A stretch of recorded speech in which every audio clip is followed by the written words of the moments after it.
Dear students, ordinary differential equation की lecture series में आपका स्वागत है। आज हम ईलर्स मेथड के बारे में बताएंगे। इस ईलर्स मेथड के माध्यम से कि ईलर मेथड कैसे ईलर्स मेथड को हम ऑर्डिनरी डिफरेंशियल इक्वेशन में कैसे यूज़ करते हैं और इसकी प्रॉब्लम को कैसे सॉल्व करते हैं। सबसे पहले हम बात करते हैं कि ईलर्स का एल्गोरिथम क्या है। ईलर्स के एल्गोरिथम को जानने से पहले हमें पता होना चाहिए कि हमें गिवन प्रॉब्लम में क्या क्या चीज़ अवेलेबल होंगी। जैसे सबसे पहले हमें एक डिफरेंशियल इक्वेशन दे रखी होगी, एक डिफरेंशिएशन दे रखा होगा dy by D x is equal to F of x comma y. एक एक्स जीरो पे वाई जीरो की वैल्यू हमें गिवन होगी, एक्स पे वाई की वैल्यू गिवन होगी, या हम कह सकते हैं एक्स जीरो और वाई जीरो की वैल्यू हमें गिवन होगी। तीसरा, हमें ये चीज़ पता होगा कि हमें किस एक्स की किस वैल्यू पे हमें वाई की वैल्यू निकालनी है। तो स्टूडेंट्स शुरू करते हैं कि एल्गोरिथम ईलर मेथड का एल्गोरिथम क्या है। सबसे पहले जो हमें गिवन होगा, हमें फंक्शन गिवन होगा, यानी d y by D x जो भी फंक्शन है हमारा वो गिवन होगा। एक्स जीरो की वैल्यू हमें पता होगी, वाई जीरो की वैल्यू हमें पता होगी, और एक्स एन हमें वो वैल्यू पता होगी जिस पे हमें निकालनी है, वाई की वैल्यू निकालनी है, एक्स एन वो वैल्यू है। इन सब को निकालने से पहले हमें ये चीज़ पता होनी चाहिए कि x1 कैसे निकालते हैं। दूसरे स्टेप में हम निकालेंगे x1। x1 क्या होता है? x0 प्लस h होता है। x0 यानी x की इनिशियल वैल्यू में जब हम h को जोड़ देते हैं, तो h को जब हम जोड़ देते हैं तो वो हमारा x1 हो जाता है। x1 is equal to x0 plus h। इसी प्रकार हम x2 अगर निकालें तो वो हो जाएगा x0 प्लस 2h। अगर x3 निकालें तो x0 प्लस 3h। x4 निकालें x4 निकालें तो x0 प्लस 4h, और इसी प्रकार से xn निकाल लें तो x0 प्लस nh, ऐसे निकालते चले जाएंगे। स्टूडेंट्स, ईलर में अगर हमें ईलर मेथड में अगर y1 की वैल्यू निकालनी हो तो उसका तरीका होता है y1 is equal to y0 plus h into F of x0 y0।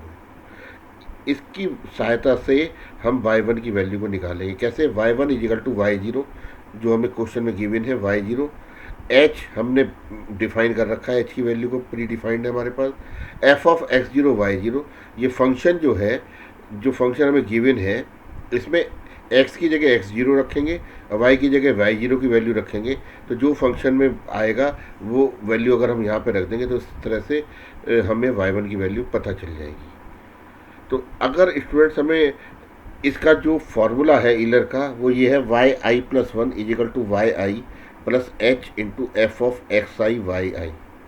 एक बार फिर से बोल देता हूँ स्टूडेंट्स, ईलर का फार्मूला है y i plus 1 is equal to Y I plus h into F of X I Y आई।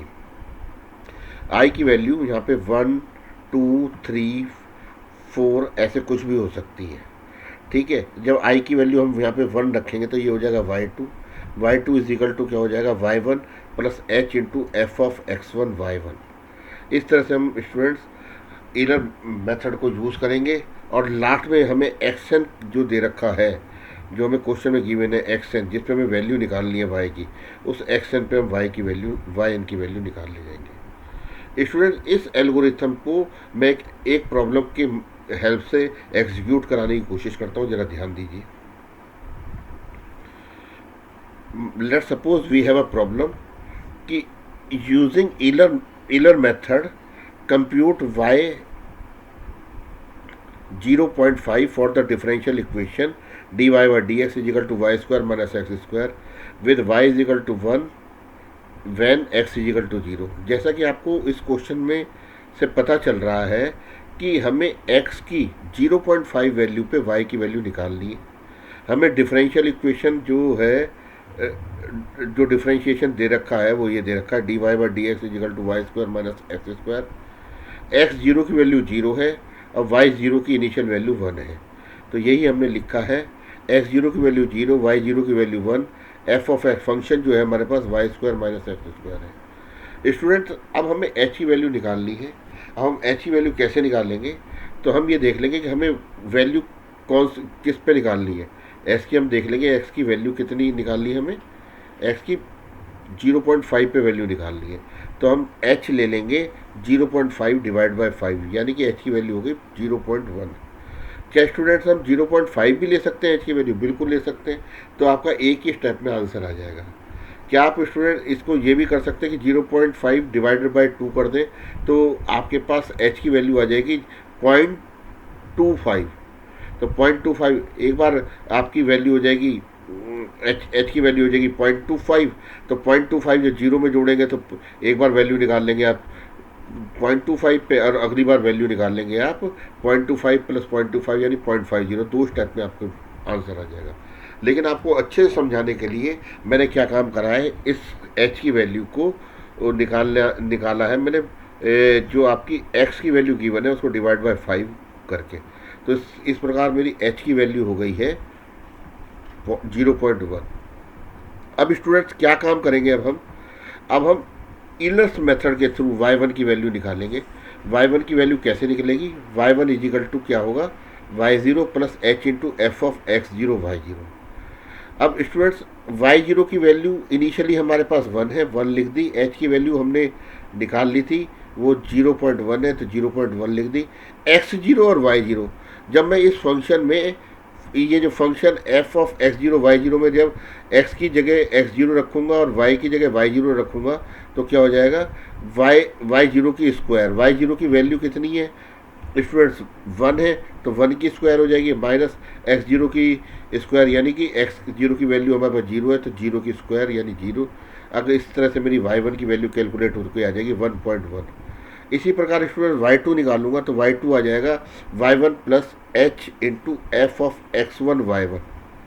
क्यों? क्योंकि मैंने अभी पीछे फार्मूला बताया था आपको, yi plus 1 is equal to yi plus h into F of xi yi।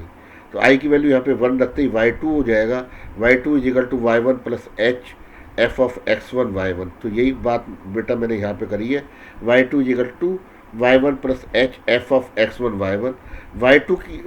y2 is equal to y1 की value अभी हम ऊपर निकाल के आए हैं 1.1, वो लिख दी मैंने। h की वैल्यू 0.1 है, 0.1 लिख दी।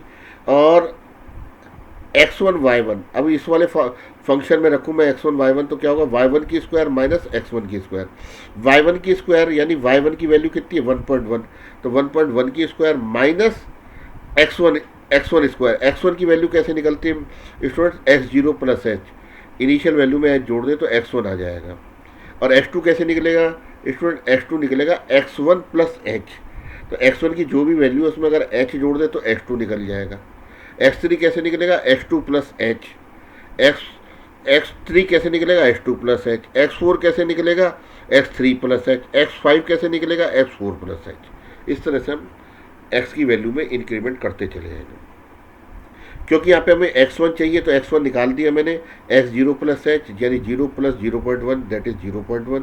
तो यहाँ पे 0.1 की स्क्वायर कर दी तो टोटल y2 की वैल्यू होगी 1.22। इसी प्रकार y3 निकालना है मुझे, y3 is equal to y2 plus h into F of x2 y2। y2 की वैल्यू जो अभी मैंने ऊपर निकाली है 1.22 वो रख दिया है। h की वैल्यू 0.1 है। F of x2 y2, F of x2 y2 का फंक्शन में रखा तो क्या होगा, y2 square minus x2 square. y2 की वैल्यू कितनी है बेटा 1.22 की स्क्वायर माइनस x2 कैसे निकलेगा, x1 प्लस h। x1 की वैल्यू कितनी है 0.1 प्लस h 0.1 तो क्या हो जाएगा 0.2, तो 0.2 की स्क्वायर हो गई। तो इसको सोल्व करेंगे तो y3 की वैल्यू आ गई 1.36484। इसी प्रकार हम y4 निकालेंगे is equal to y3 plus h into F of x3 y3 की वैल्यू 1.36484 ये आ गई। h की value 0.1, F of x3 y3 ये फिर फंक्शन में रखेंगे तो y3 square minus x3 square. तो y3 की वैल्यू कितनी है 1.36484 का होल स्क्वायर माइनस x3 कैसे निकलेगा, x2 प्लस h। x2 की वैल्यू कितनी है 0.2, अब प्लस h करेंगे तो 0.1, तो यानी 0.2 प्लस 0.1 0.3 का होल स्क्वायर हो गया ये। तो इस प्रकार y4 की वैल्यू आ गई 1.54214। इसी प्रकार से y5 की वैल्यू निकाल लेंगे, y5 की वैल्यू आ जाएगी y4 plus h into F of x4 y4। तो y4 की वैल्यू आएगी 1.54214, तो 1.54214 और इसके बाद h की वैल्यू हो गई 0.1 और ये हो गया x4 y4 की वैल्यू जब इस फंक्शन में रखेंगे तो वो हो जाएगी y4 की स्क्वायर माइनस x4 की स्क्वायर।